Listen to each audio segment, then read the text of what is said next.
वहीं विधानमंडल बजट सत्र का आज चौथा दिन है। सीधी तस्वीर आपको दिखाते हैं।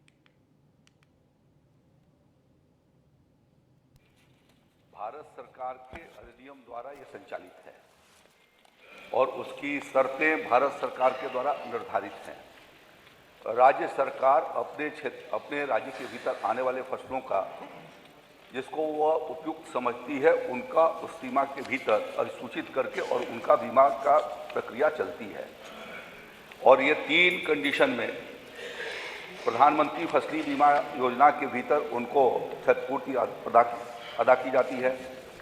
एक तो सूखा या बाढ़ जल भराव की वजह से यदि उस ग्राम की इकाई के भीतर, पहले ये तहसील स्तर की इकाई थी जिसको मोदी जी की सरकार आने के बाद और उत्तर प्रदेश में योगी जी की सरकार आने के बाद हम लोगों ने ग्राम स्तर की इकाई उसको माना और ग्राम स्तर की इकाई के भीतर यदि 75% असफल बुआई हो गई तो वह सर्वे करा करके जितना गारंटेड मनी जिनको इंश्योर जो वैल्यू है उसका 25% उनको तत्काल भुगतान कर दिया जाता है और वह प्राइमरी सर्वे के आधार पर कर दिया जाता है। दूसरी कंडीशन है इसमें जो उन्होंने कहा कि धान जल भराव से नहीं कवर्ड है।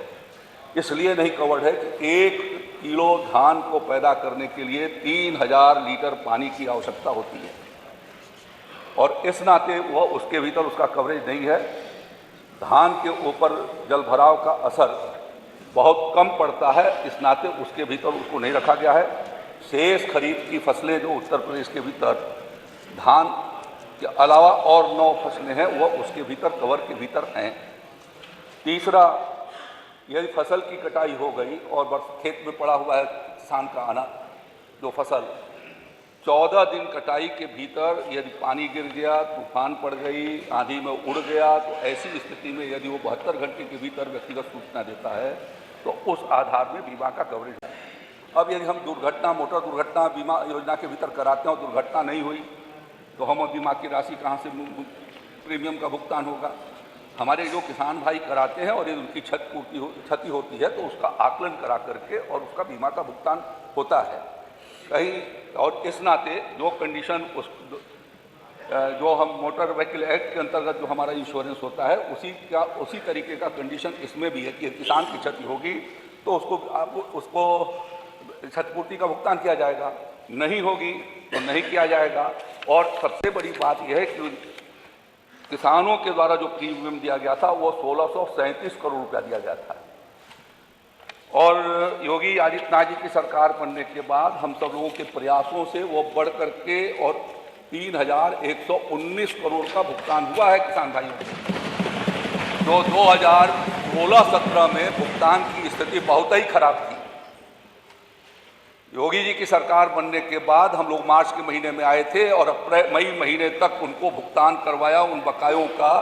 तब जब बीमा कंपनियों के खिलाफ कार्रवाई शुरू की गई तब भुगतान उन्होंने शुरू किया। तो यह बदलाव और परिवर्तन हम लोगों ने किया है। पहले भारत जो व्यवस्था थी वो 48 घंटे के भीतर सूचना देनी होती थी। उत्तर प्रदेश सरकार के अनुरोध पर उन्होंने उसको बढ़ा करके 72 घंटे किया। भारत सरकार ने उसको संशोधित किया। इसी तरीके से वह जो पहले 50% नुकसान 50% असफल बुआई के प्रावधान पर था उसको बढ़ा करके हम लोगों ने 75% करवाया। 7 साल के औसत का निकाल करके बीमा की क्षतिपूर्ति होती थी। हम लोगों ने उसके भीतर ये सुझाव दिए जिसके आधार पर यह स्वीकार किया गया कि 7 साल के भीतर जो 5 बेहतर साल हैं उनका जो उत्पादन होगा उसमें यदि कोई क्षति होती है उसके औसत में तो उसकी भरपाई किया जाएगा। ये किसानों के हित में योगी आदित्यनाथ जी की सरकार के पहल पर यह संभव हो सका है। तो इस प्रकार से जो उन्होंने कहा है वो तथ्य से परे है और इसलिए मैं प्रश्न संख्या 2 मोहम्मद फ़हीम इरफान पूछिए। मोहम्मद फ़हीम इरफान अनुपूरक पूछिए, उत्तर आपके डिवाइस पर है।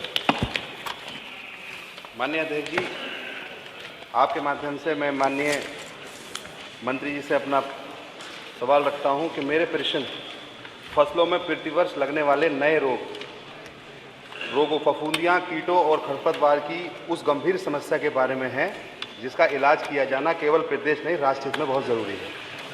इसी के मद्देनज़र माननीय अध्यक्ष जी, मैं आपके माध्यम से माननीय मंत्री जी से पूछना चाहूँगा कि प्रश्नगत मामलों में सरकार ने जो शोध कराने बताए हैं, क्या बीते 5 वर्षों में कराए गए शोधों के आधार पर सरकार द्वारा उठाए गए 5 कदमों की जानकारी माननीय मंत्री जी इस समय अथवा या बाद में उपलब्ध कराएंगे?